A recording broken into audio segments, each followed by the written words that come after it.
Hello, ELIC 30. This is Michael, and we are in How to Be Human, an Autistic Man's Guide to Life by Jory Fleming with Lyric Winnick. We are starting Chapter 7, Personality is a Choice. And this begins on page 137. Talking about personality. A key component in how Jory interacts with the world is through personality. But he views personality in a very different way from most neurotypical people. Most people tend to view personality as something innate, which we are largely born with. Jory, however, views personality as a choice. He describes it as a feature that he has worked to construct internally in order to relate better to the neurotypical people around him. His personality of choice may surprise you. He has chosen ruthless optimism. Jory.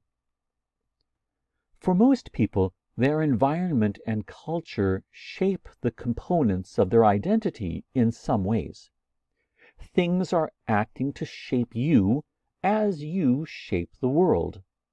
Whereas for me, that's not really the case. It's more of a disconnect. My response to the world is modulated by my intellectual thoughts, which is not really a great way to interact with the world because the world's not set up for that. But if the world is not set up for me to interact with it, that also means I can just do whatever I want, right? My choice about how to be my choice about how to be is a reflection of what I find optimal from the intellectual perspective. I've chosen ruthless optimism as how I present myself. Many people might think it's an odd choice. I feel like, rightly in many cases, a lot of people with disabilities are closer physically to what some might refer to as a state of suffering. For me, I picked the opposite, which is being weirdly cheerful, but it is my intellectual choice. None of us lives forever, at least in terms of this life, and I have a limited subset of years.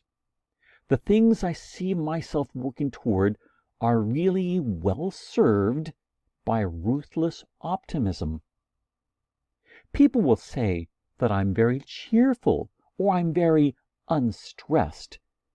But because I think personality has a lot to do with emotional characteristics, and because I don't have any emotional characteristics, in my opinion, or very few, and they are very dampened, I shift my personality. I have states that I switch between.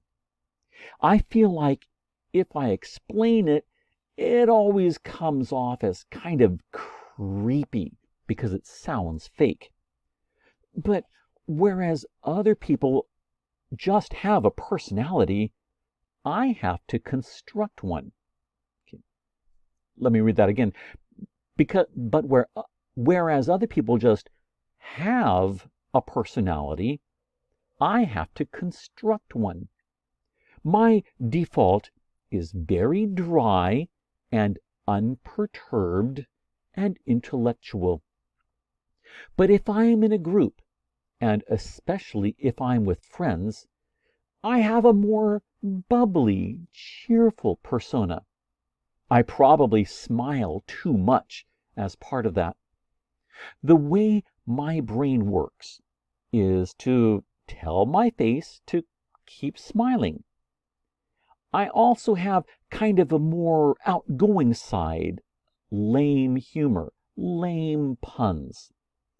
And I have a public speaking persona where I'm speaking and I know people are listening.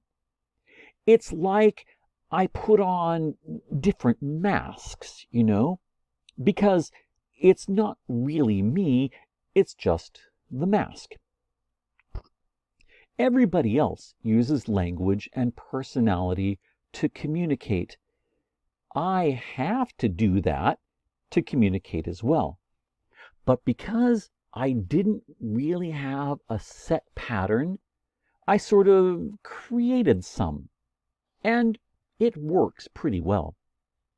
Without that creation, my personality would be the same in all situations, which is weird because people aren't that way. People react to their environment. They react to other people. They react to all sorts of things. I don't want to come off as weirdly robotic, so I decided it's better to have a personality that's more serious and friendly and intellectual, and another that's bubbly and dorky and witty. When I don't use these personalities, it leads to more problems with language. For instance, sometimes when I'm with Mom, I will be more robotic and end up hurting her feelings because my tone is just very cold and flat. She'll tell me, "It wasn't what you said, it was the tone." I'll realize I wasn't masking enough. It can happen too if I'm using more of my brain in an intellectual discussion. I'll be slightly more robotic. My voice will have no modularity, and my facial expressions will be non-existent. The reason why that happens is because it takes a bit of mental effort to make the facial muscles move and be expressive. But typically, I'll move in and out of that because it's important, and when it's missing, things don't go well. I don't talk about choosing personalities with other people because it's weird. It has many ways of coming across as disingenuous. That's a great word, disingenuous. Definitionally, I suppose, it is a deception. It is deception, since it's not how I would otherwise be. But I think it's a pretty harmless choice in the sense that it helps me interact with people a little better. Monotone speech has long been considered a hallmark of autism. Jory explains why he is likely to speak in a monotone. Jory: I typically don't add things like inflections to my speech, so I'll sound horribly monotone, like when I'm talking to Mom sometimes. Okay, let's pause here. What do we mean by monotone? Let me read that last sentence in a monotone. I typically don't add things like inflections to my speech, so I'll sound horribly monotone, like when I'm talking to Mom sometimes.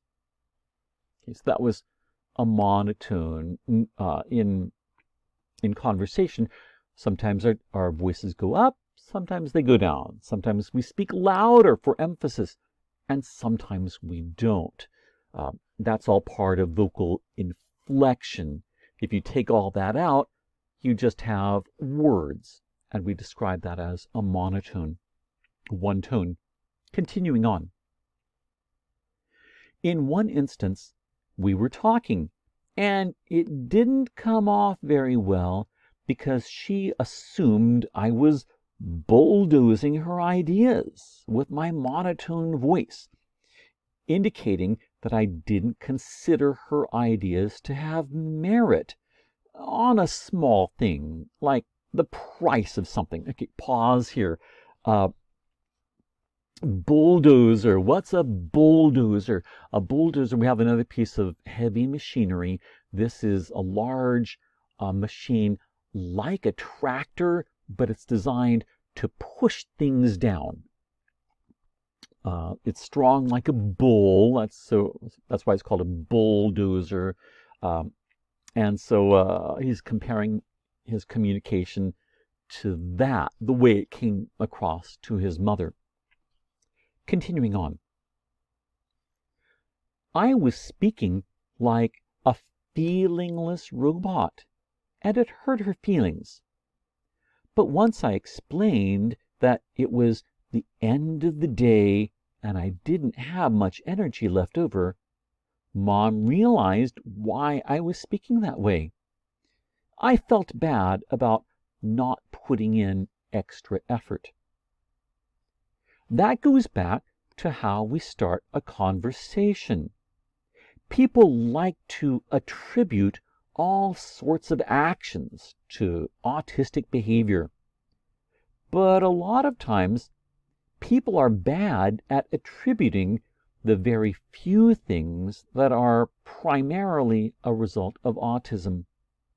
Like that conversation with Mom, which is tough because I can envision how it is difficult for somebody to fully understand and predict my behavior, to understand what I'm thinking or not thinking.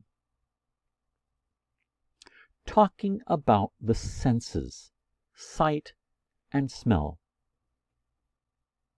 Sensory issues, specifically sensory integration, are often a challenge for people on the autistic spectrum. The stimuli that a neurotypical person might find annoying, an autistic person can find overwhelming. We talked about what Jory likes and does not like to look at and to smell, to offer a window into what stimuli are too much. And then he asked me a question about how I see. LW. What are some things you like and don't like to look at? Jory. I hate to say it, but really artsy stuff I don't get. Like modern art, or that art where it's abstract and you're supposed to bring meanings from something.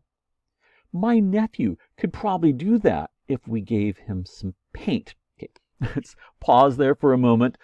A lot of people agree with him. His description of modern art, a lot of honest people will say, yeah, that stuff's garbage. Let's continue on. I've looked at art exhibits in London and Paris, and sometimes I think this work is terrible. I do struggle with art. I do appreciate it sometimes, but I don't really understand it. There are some cases where I'll be captivated by a particular artwork, but many times I get the feeling they were made by and for people who don't think like me. I enjoy looking at nature, especially birds and ocean things. I do like looking at people's ears and eyes. I don't know why ears, but eyes, people are very good at communicating with their eyes. They're not deceptive with their eyes, usually, so that's nice. And the same with ears, because people can't change their ears very much.